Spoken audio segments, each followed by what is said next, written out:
Hello, welcome to another video. It is Saturday the 18th of, no, it's Sunday. Sunday the 18th. Did you know that? Oh, I thought it was Saturday. Sunday the 18th of December. And we've just got back from the gym, had a really good workout. I kind of woke up and didn't have much energy, but felt like I needed to do something, so I'm really glad we went. I did deadlifts, squats, like those hold things where you like hold yourself up and do knee crunches. I don't know the technical names. What else did I do? Dips, pull-ups, and then I did some sprinting on the curve machine, which I kind of like love and hate. I love running fast, but oh wow, it literally kills me afterwards. Anyway, we're going to make some breakfast and we've got a really lovely festive day planned. Actually, I don't really know what we're doing later, but I'm excited. But we are going to Chelsea and we're going to the Saatchi Gallery. There's an exhibition that I really want to see there called The Black Vanguard, and I've heard really good things about it. So we're going to explore that exhibition.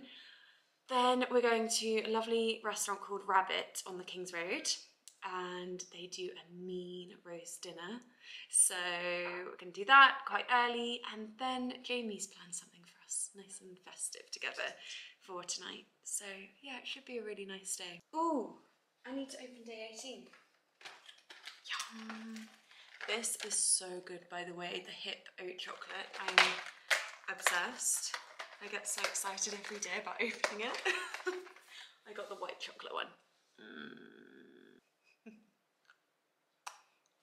So it's 16. You interviewed me. I am actually, it's brilliant. So it's, no one's ever interviewed me on my video before. So it's 16. You saw taking contraception as something actually more suppressive to you as a woman rather than empowering.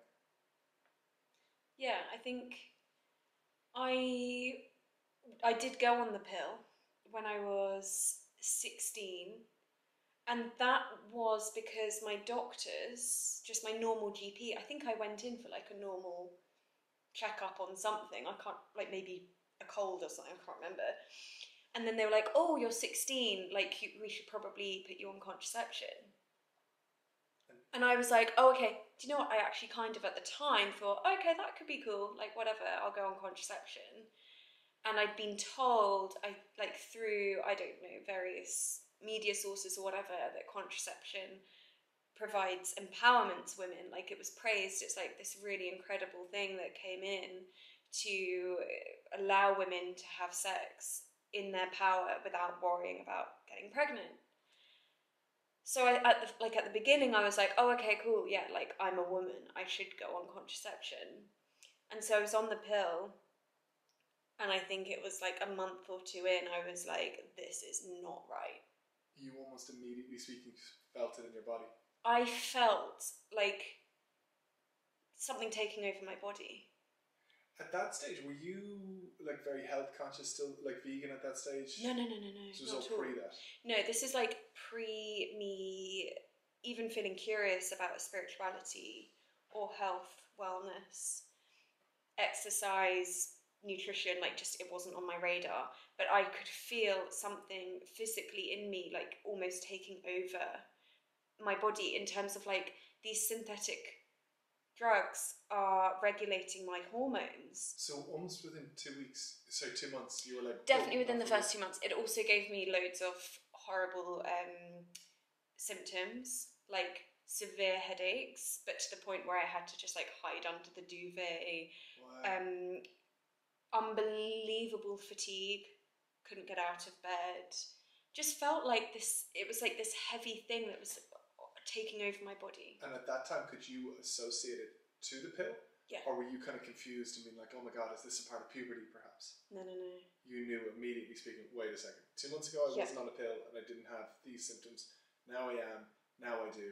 And then as soon as you came off, did you notice them going as well? Yeah, like totally. I knew it was completely a direct correlation to taking the pill.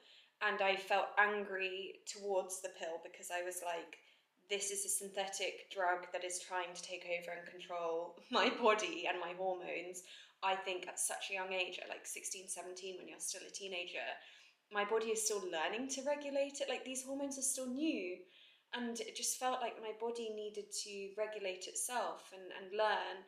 And even like as I grow older into my 20s and my 30s, it just feels like the hormones should be running more naturally. Now, if I take you back there, did you go in and have a chat with your doctor and say, "Here, look, what the hell"? Yeah, and their immediate response was, "Oh, okay, well, not everyone gets on well with the hormonal contraception, but we have so many different types. So how about this one, or like this one?" Like, it was like being in a candy shop and just being shown the different types, and they all had like women's names, like to make them sound nicer. And did you go on a kind of a cycle of... No. No, you just said flat out. Yeah, I was like, no. I was like, I'm done with this. I don't want my body to be regulated by hormones. So I came off. And like, it brings up, obviously there's an anxiety with regards to sexual activity. Yeah. So what do you choose as a contraception?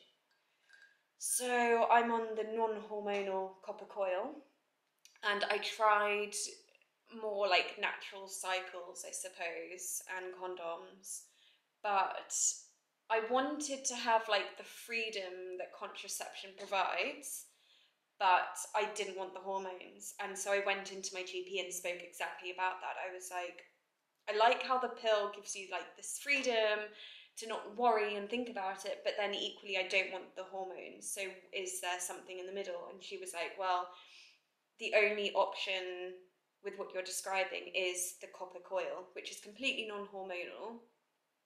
And this is going to sound like I'm selling the coil, but I'm not, because I don't think it's perfect.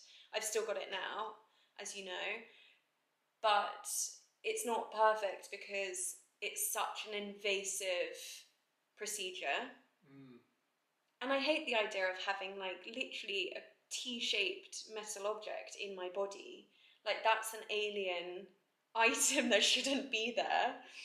But it's fascinating how it works, so I'm really intrigued in like how this non-hormonal object can stop me falling pregnant. So how does it work?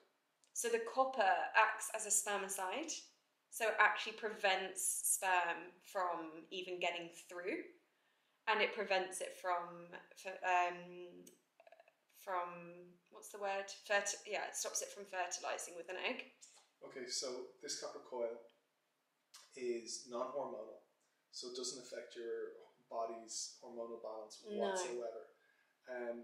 But it is invasive. It is really invasive, yeah. But I like it because my body right now is acting as if it didn't have contraception in it, if that makes sense. Yeah. So it doesn't affect my mood, anxiety, depression, headaches, fatigue, weight gain, weight loss, like all of those things that can come with hormonal contraception. My coil doesn't affect any of that. So did you literally go like age 16 onto the pill, 2 months off, then onto the copper coil? Or what's No. There was a process. I think I've had the coil for 8 or 9 years. So say I was like 21, 22. So it was after university. Okay. So yeah, like 16, 17, I was first put on the pill. I didn't like it after a couple of months. I came off of it. Made me feel horrendous. And then I don't think I used like normal contraception. I've never tried any other form of contraception. So there's quite a curious, almost rebellious side to you. You know, age 16, you go on something, you question it. You go back to your doctor. He gives you a whole load of options, but you decide no. And you go on your own kind of journey of discovery. And 4 years later, pop up with this as a solution. Yeah. Yeah, it's interesting. I look back because, you know, I was so young. I didn't understand the more like natural alternative side to things. I didn't even know that they were really options, but it's so interesting that feeling came to me so instinctively and intuitively that I was like, no, this is my body, and I don't like the idea of that regulating me. But yeah, with the coil, like I'm not going to say, oh, it's the absolute holy grail of contraception. Like, I hate that women have to do this. Like, this was painful. It was horrible. And I have anxiety even thinking about it being taken out, which I've already done before, because my last one was for 7 years. And so I had to have it removed. I then wanted a break, and I was like, I just want nothing. And I did that for 2 months. And then I had it fitted again. Because I do like the feeling that it gives me, and that I don't need to worry. I don't need to remember to take a pill every day. So those feelings massively came up in the time in between those 2 months? Yeah, those 2 months I was like on edge. I was a nervous wreck. Whereas like, yeah, having it, for me, it does suit me. But like I say, I hate that I even have to do this. That this is the only non-hormonal like contraception where you don't need to like worry and have any of that anxiety. Yeah. Like, I can trust it. It's really reliable. So ultimately speaking, the biggest win is the peace of mind. You just get to relax. Peace of mind, yeah. But it's not for everyone. Like, from speaking to friends who like the idea of it, and then they go through with it, like the appointment, and then it's just too much. Like, it's a really traumatic thing having this fitted. It's not nice. It's not nice at all. So yeah, I'm dreading the day having it taken out and then like put in again. But for me, it feels like the only option that gives me peace of mind and is non-hormonal.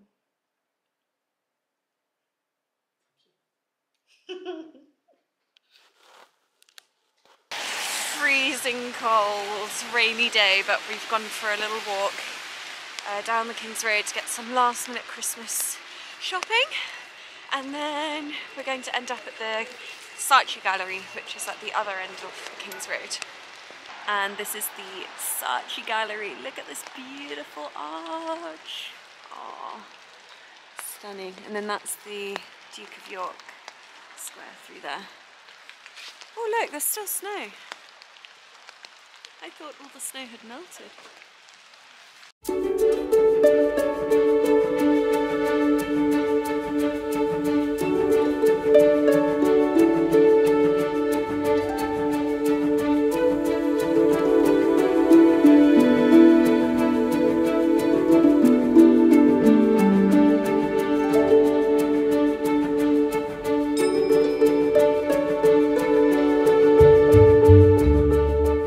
This is the most festive shop, I think, in London for groceries. Look at these hampers.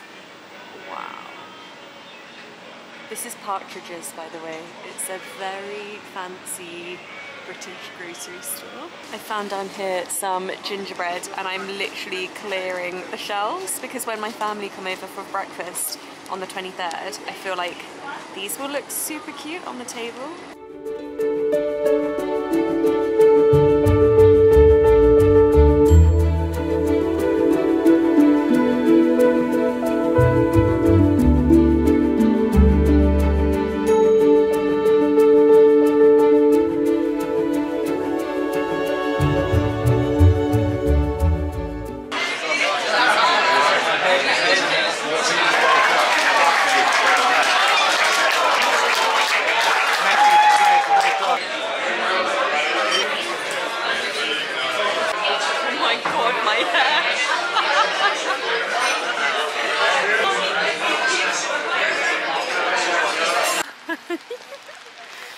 Oh, this is very cute. Jay has surprised us with carrots at the Royal Albert Video. Oh, super festive.